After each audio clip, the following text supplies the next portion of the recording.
L'université Cheikh Anta Diop de Dakar a abrité du 16 au 18 mars 2022 la 3e conférence internationale sur la francophonie économique, avec comme thème central vers une économie résiliente, verte et inclusive. On le sait tous, la pandémie de Covid-19 a eu un impact majeur sur l'économie et sur les populations partout dans le monde. Cette crise a notamment touché de manière disproportionnée les femmes qui ont subi d'importantes pertes d'emplois et de revenus, ce qui a contribué à aggraver les écarts de pauvreté entre les sexes. Une belle occasion donc de faire la lumière sur les conséquences économiques et sociales de la pandémie de Covid-19 et du changement climatique sur les pays francophones, ainsi que sur les mesures prises par les gouvernements pour protéger l'économie et les populations et pour assurer une reprise rapide, durable et inclusive. Ici, le mot de bienvenue du recteur de l'Université de Dakar, hôte de l'événement. La conférence qui nous réunit cette semaine accueille une palette de chercheurs et de décideurs d'origine géographique différentes et de disciplines diverses sur le thème central vers une économie résiliente, verte et inclusive. Pour cette rencontre qui va dans le sens d'un enrichissement incontestable, nous voudrions particulièrement remercier l'Université de Montréal, notre partenaire co-organisateur de la conférence, pour le choix de l'Université Cheikh Anta Diop de Dakar, qui est un lieu chargé d'histoire et de mémoire. C'est donc ce lieu chargé de mémoire et d'histoire qui a été choisi pour accueillir cette grande rencontre. La conférence coïncide avec la première mission à l'étranger du recteur de l'Université de Montréal. Chers amis, Mangui Lennouyou vous transmet mes chaleureuses salutations. C'est pour vous que cette conférence est organisée. Monsieur le recteur de l'Université Cheikh Anta Diop, Ali Mbaye, c'est avec un immense plaisir que je donne avec vous le coup d'envoi de cette 3e conférence internationale sur la francophonie économique. C'est une journée de première pour moi et pour toute la délégation de l'Université de Montréal. Dans mon cas, c'est la première mission à l'étranger depuis mon entrée en poste en juin 2020, presque 2 ans déjà, alors que la COVID nous frappait de plein fouet. Je suis très heureux que cette première mission se déroule ici, au Sénégal. C'est aussi pour la délégation de l'Université de Montréal notre première grande conférence internationale en présentiel depuis l'arrivée de la pandémie. Une conférence que nous avons l'honneur d'organiser avec l'Université Cheikh Anta Diop sous le haut parrainage du président de la République du Sénégal. Il y a donc beaucoup d'espoir, beaucoup de promesses dans cette rencontre qui met en évidence l'intelligence et le talent des jeunes et des femmes de l'Afrique francophone. Je vous souhaite une excellente conférence. Merci. Dieu Dieu. Après la cérémonie d'ouverture officielle, place a été faite à l'inauguration du Salon international de l'entrepreneuriat, de la recherche et de l'innovation chez les jeunes. Les officiels ont pu découvrir quelques merveilles des jeunes entrepreneurs à l'esplanade de l'UQAD 2. C'était le fruit d'une recherche de 6 ans de travail. C'était pour apporter une réponse à la problématique d'iodation de sel. Parce que le Sénégal avait un programme avec l'Organisation mondiale de la santé, c'était de doter des équipements de production d'iodation pour l'ensemble des sites de production au Sénégal. Bon, il y avait presque plus d'1,5 milliard d'équipements fournis pour le programme. Mais malheureusement, les gens ont obtenu les machines, ils ont utilisé, mais il y avait énormément de pannes. Donc on nous a sollicité pour apporter une réponse en maintenance. On a fait des visites et des inspections. On s'est rendu compte qu'il serait plus facile de recréer une nouvelle machine qui est adaptée à nos conditions de production et qui répondait vraiment à toutes les aspirations des producteurs. Donc avec l'appui de la DERI, on a pu produire un charbon vert. Donc à partir de ces résidus-là. Donc c'est un charbon vert à 100% de résidus. Donc voilà, c'est les déchets aussi. Et c'est un procédé qu'on a fait donc, par la voie humide, donc sans étape de carbonisation. À retenir la participation remarquable de la Conféges à cette 3e conférence internationale sur la francophonie économique, D'abord avec l'exposition de ces jeunes entrepreneurs, mais aussi et surtout avec la brillante prestation de son secrétaire général, Mme Louisette Renetobi Etamen Dedi, à 2 tables rondes. La première sur le thème « Entrepreneuriat responsable chez les jeunes et les femmes, défis et opportunités ». Dans un contexte marqué par une pile de difficultés liées à la pandémie de Covid-19, beaucoup d'opportunités se sont pourtant présentées aux populations. Réduction de coûts budgétaires réorientés ailleurs où les ressources financières étaient insuffisantes. Elle a aussi réduit les inégalités socio-économiques. Voici les précisions du secrétaire général de la CONFEJES. L'implication des femmes et des jeunes filles souhaitées s'est plus se faire ressentir et on a pu bien noter l'approche, la parité que nous recherchons dans la plupart de nos organisations et la prise en compte aussi des femmes et dans tout ce que nous menons comme activité de promotion socio-économique. Nous pouvons également dire que la pandémie a démontré la nécessité de développer la solidarité. C'est vrai que nous avons apporté le mode opératoire de la CONFEJES dans l'entrepreneuriat des jeunes, c'est des sélections qui se font d'abord au niveau national et puis les meilleurs sont portés au niveau de la CONFEJES et il y a une sélection. Et pour vous donner juste une idée, l'année dernière, en 2021, la CONFEJES a accompagné 130 projets de jeunes, parmi lesquels presque la moitié ce sont des femmes. Et on les a accompagnés et ces jeunes sont issus de 13 pays francophones du Sud.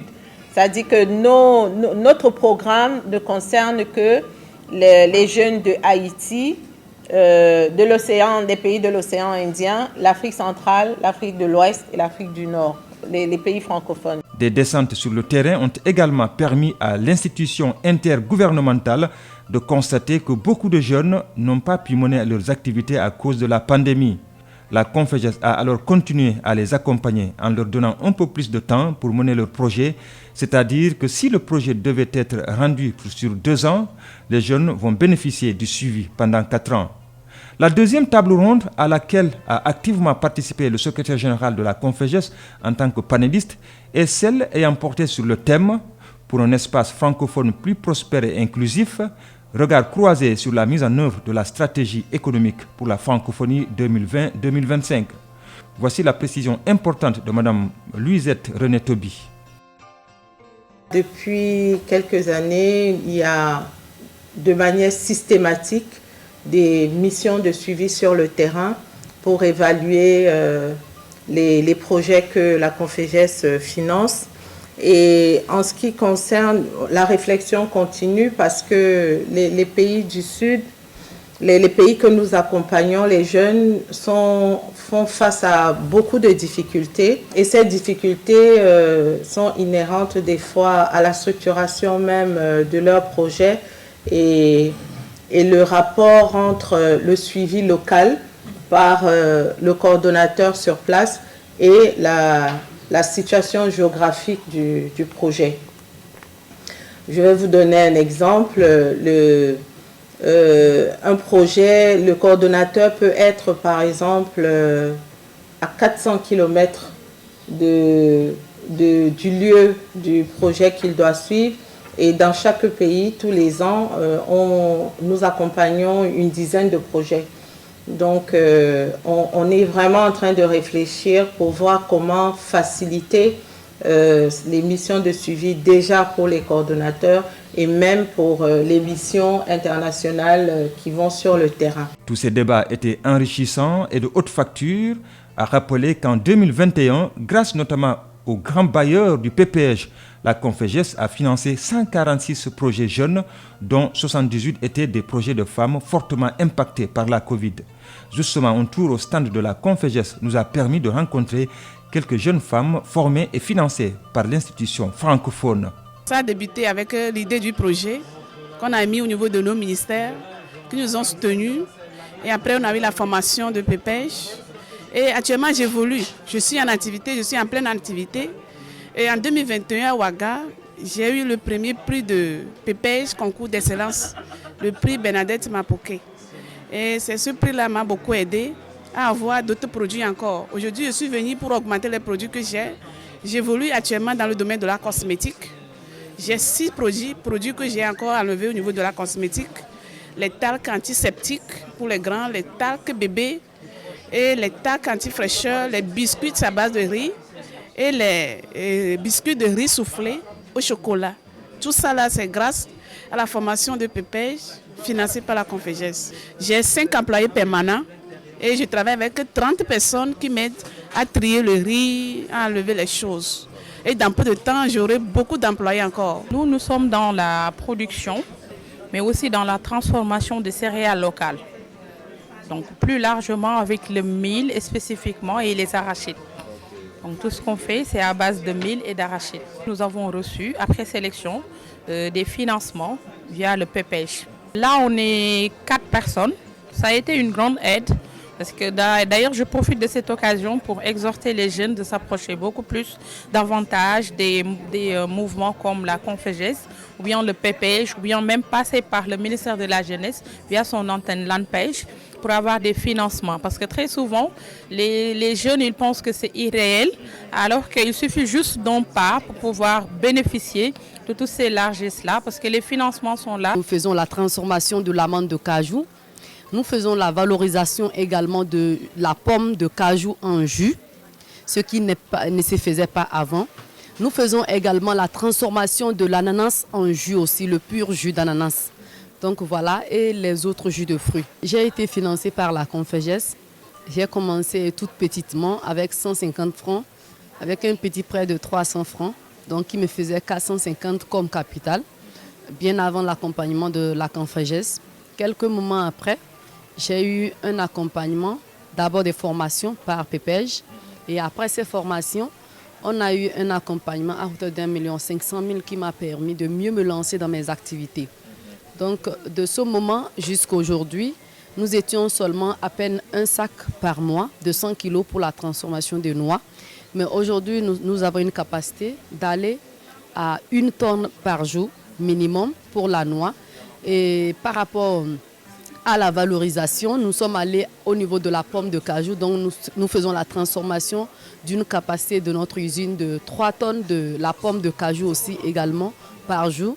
Donc de façon résumée, je dirais qu'aujourd'hui on travaille avec 1504 personnes sur le plan régional avec notre cluster. J'ai aussi participé au concours international de Pépège, le prix d'excellence Bernardin en RDC, où j'ai été lauréate. Donc tout cela aussi m'a permis de renforcer le capital et les activités que j'étais en train de mener. La réussite de ces jeunes entrepreneurs fait aujourd'hui la fierté de la Conféges et du principal bailleur du Pépège. C'est une grande satisfaction de savoir que nous avons contribué à créer de la richesse dans certains États et gouvernements membres. C'est une fierté et c'est aussi l'occasion de remercier encore les différents partenaires qui nous accompagnent dans cette démarche. C'est absolument fantastique. Vous voyez, c'est une leçon de développement, mais aussi une leçon d'humanité qu'il donne à tout le monde. La première leçon et la principale leçon, c'est que au point de départ du développement, ce n'est pas l'argent, c'est l'idée. Il y a une exposante ici du Bénin qui aujourd'hui dirige 1500 femmes et qui a commencé il y a 8 ans avec 450 CFA. Je vous dis bien 450 CFA, pas millions ou milliers de CFA. Aujourd'hui, elle a un chiffre d'affaires de dizaines de millions de CFA. Mais elle a eu une idée de génie de la transformation du fruit de cajou. Il y a d'autres exemples. Il y a dans le domaine de l'innovation, de la modernité, il y a un jeune entrepreneur talentueux tunisien qui a développé une application d'augmentation de la réalité, de réalité augmentée comme on dit, et qui permet de faire bouger, si je puis dire, des manuels avec des contes pour enfants. C'est extrêmement spectaculaire via une application qui est gratuite et un simple smartphone. Les livres s'animent. Ça servira bien sûr à motiver les petits à apprendre à écrire, à apprendre à lire.